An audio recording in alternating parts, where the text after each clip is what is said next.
Yo, what is up guys, Grim here, and in today's video we're going to be talking about a massive meta shift which a lot of people have started talking about, and also some of the things which you guys can do to prepare for it if you're interested in getting ahead of the curve. So what's this big endgame shift that a lot of people are starting to talk about? Well, it's all to do with the Memory of Chaos, but more specifically the free buff that everyone gets in Memory of Chaos when you're activating any stage. That is the Memory Turbulence.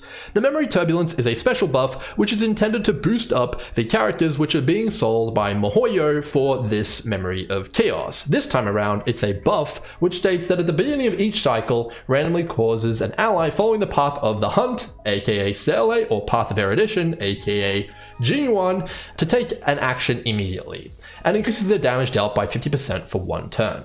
Essentially what this ends up being is that Path of the Hunt and Path of Erudition characters get 100 free speed, and it also affects speed in other interesting ways. In addition to that, they also get a buff every single cycle which increases their damage as well. It's fair to say that this completely warps the meta around it, and a lot of the characters that we've built and a lot of the decisions we've made on in our account and how we clear the current Memory of Chaos is completely entirely based around this Memory Turbulence. So why are people saying that meta is going to change then? If that's what the buff is, that makes sense to build around it. Well, this, as I mentioned earlier, is based around the current characters on the banners. And what's going to happen in a few days' time? Well, the characters on the banners are going to be different. We're getting two brand new characters worth 1.1. We're getting Silver Wolf and we're getting Luocha. Now, it's possible they extend this Memory of Chaos buff into Silver Wolf and Luocha's banners, but is that very likely considering this seems to be a device for miHoYo to sell more copies of the characters?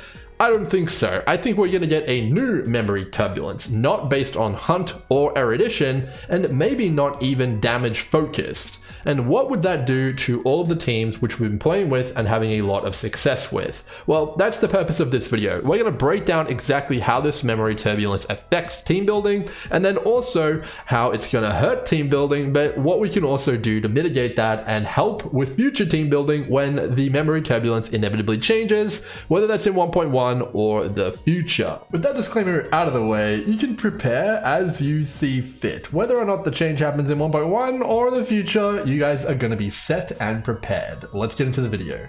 Alright, so the first thing I want to discuss is whether or not you're even going to be able to achieve the same amount of progress as you have right now without the Memory Turbulence buff. So right now we obviously have an incredibly offensive themed Memory Turbulence here, and it's allowing you to do some pretty crazy stuff. You know, you're getting pretty much twice the amount of actions on your main damaging character, and you're also getting twice the amount of break. And that's allowing a lot of people to progress a lot further than maybe their account should otherwise be able to, whether you're free to play or pay to play otherwise. So if you were getting 30 out of 30 stars right now, it's possible you might not be getting that in the next Memory of Chaos depending on the Memory Turbulence. And if you were just getting to 10 or you were just getting to 7 or 8 or 9, then you may be, kind of like looking at your teams and maybe not seeing that as the case. Of course, the flip side of this is that maybe the next Memory of Turbulence is actually going to suit your roster even better than the current one right now.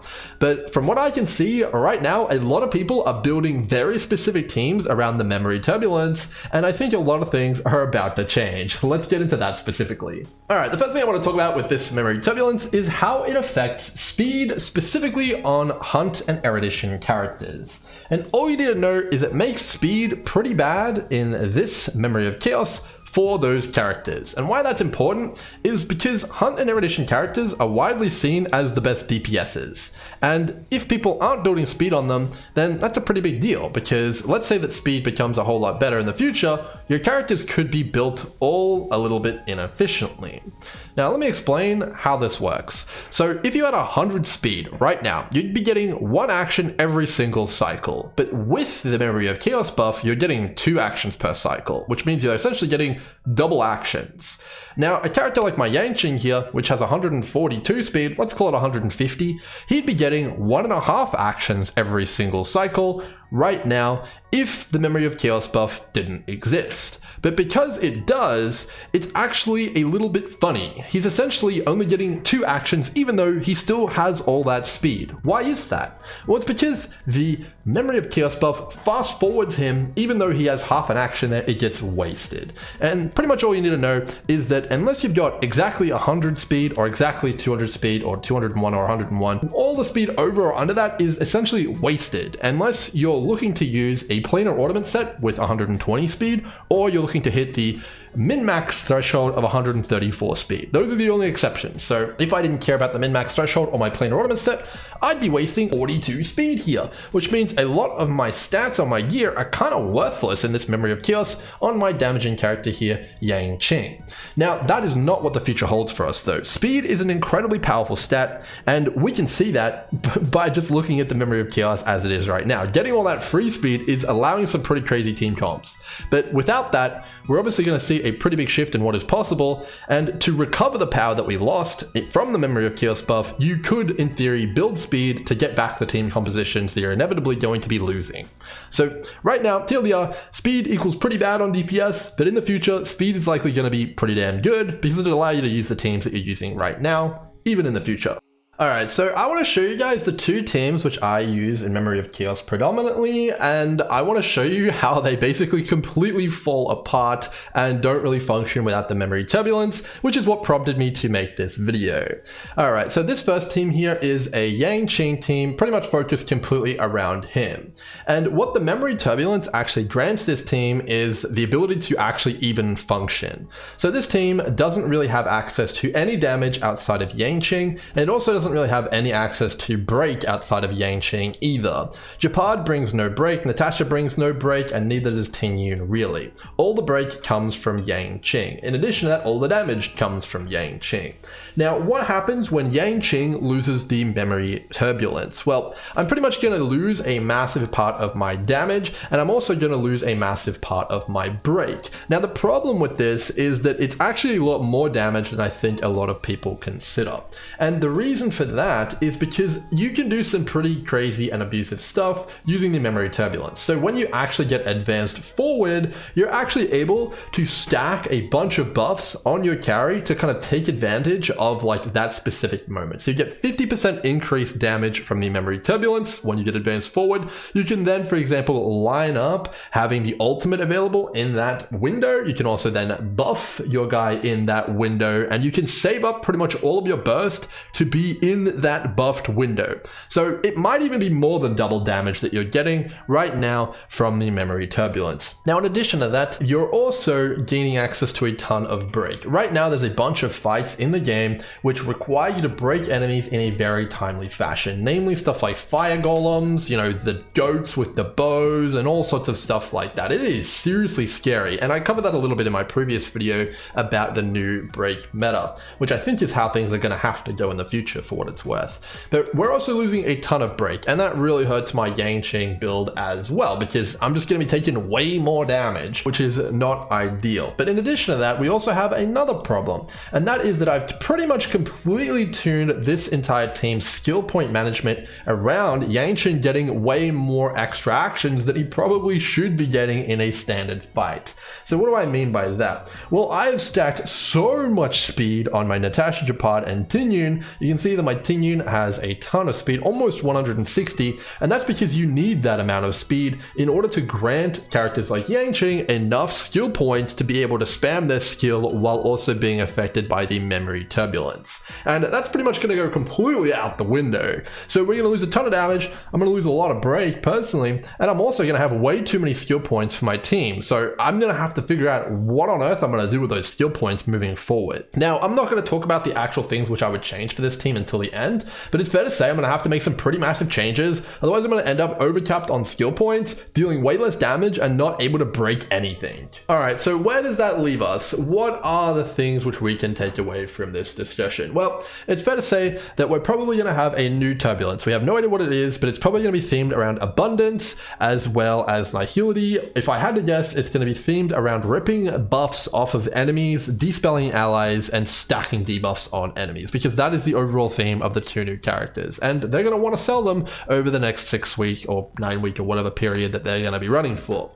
And I would say that we're going to get a kind of Turbulence themed around that. So not themed around Hunt, not themed around Erudition, and probably not themed around giving them extra actions. So that means that we're going to be seeing some pretty big alterations to the damaging column here in terms of tier lists. So right now there's a lot of characters which really do heavily lean on the Turbulence. So any character who is Hunt right now definitely feels like it gets a lot more value from the Turbulence because they're able to make up for the fact that they are single target with just getting so many extra actions. So a character like Yangqing right now, it's not too bad if he's up against 4 individual enemies as a solo DPS because he gets so many extra actions that he can kind of just deal with them and chug through them in a timely manner.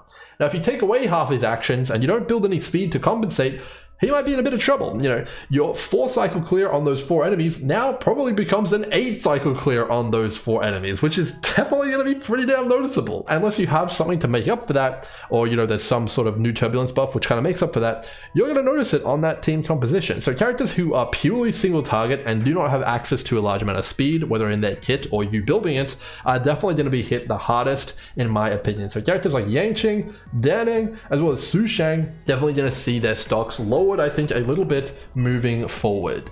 Now characters who do have forms of AoE though, who are highly rated right now, are definitely probably going to be a little bit better in terms of moving forward. So Sailite is probably not going to be as phased as Yangqing because she is able to kind of deal with multiple enemies and she's still going to have strong single target damage. You know, it's not going to be as strong comparatively, but it's still going to be strong. And a character like Jing also has pretty good AoE, so that's not going to be really too much of a issue either. Now there is one thing with Jing though, and that is that he does get a bunch of speed, and speed is a big contributing factor to how often his Lightning Lord strikes. And I think without that, it's probably going to be striking a whole lot less in terms of how many stacks it has. So I'm not sure how that's going to affect Jing.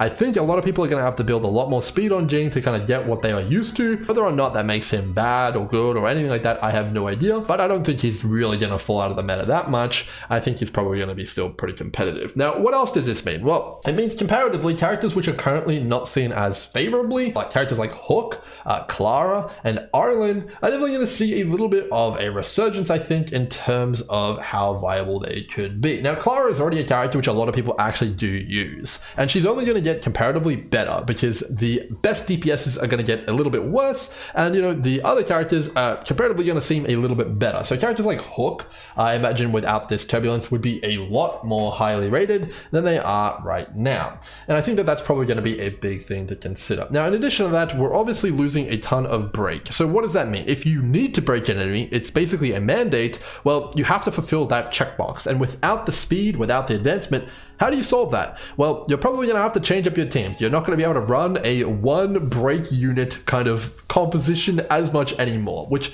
definitely means that I think a lot of people are probably going to be turning and looking towards characters such as Nihility characters, as well as Abundance and Harmony and all sorts of like that themed characters who can break. So what does that mean? Well, it means that Welt, Pella, Asta, March, these kind of characters are probably going to see a lot more use if this Turbulence goes away, because these characters are specialized in not only debuffing and stuff like that, but also providing break. March provides a ton of break, Pella provides a ton of break, and Welt provides a lot of break. And we're also seeing a theme in the next patch as well, which we've talked about already, with a lot of characters bringing a whole lot of break just for free on top of their normal kit. Yukong, Luocha, and mostly Silver Wolf provide a ton of break while also providing their normal kind of benefits. So I think we're going to see a big shift there. I imagine that overall teams are probably going to switch from the 1 DPS and 3 supports which do no break to a 1 DPS, 1 Nihility, maybe 1 Harmony character slash shielder slash DPS, and then 1 sustaining character. That's probably what I think is probably going to be the meta moving forward,